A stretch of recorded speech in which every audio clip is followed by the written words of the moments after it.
গাজীপুরে আবারও ভয়াবহ অগ্নিকাণ্ড।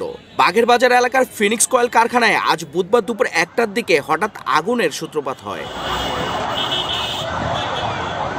স্থানীয়রা জানান, হঠাৎ করে ধোঁয়া বের হতে দেখেই শ্রমিকরা আগুন নেভানোর চেষ্টা করে, কিন্তু ব্যর্থ হন। মুহূর্তেই আগুন ছড়িয়ে পড়ে কারখানার এক অংশ থেকে অন্য অংশে।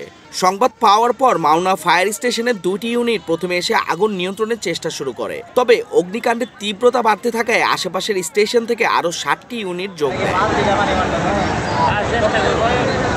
শেষ খবর পাওয়া পর্যন্ত ৯টি ইউনিট আগুন নিয়ন্ত্রণে কাজ করে। কারখানার ভেতরে দাহ্য উপকরণের কারণে আগুন দ্রুত ছড়িয়ে পড়ে বলে ধারণা করা হচ্ছে।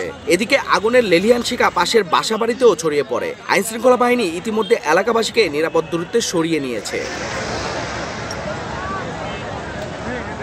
এখনো আগুনের সূত্রপাতের কারণ নিশ্চিত করতে পারেনি ফায়ার সার্ভিস। ক্ষয়ক্ষতির পরিমাণও নিরূপণ করা যায়নি। শেষ খবর পাওয়া পর্যন্ত ২টা ৫৫ মিনিটে ফায়ার সার্ভিস আগুন নিয়ন্ত্রণে আনে।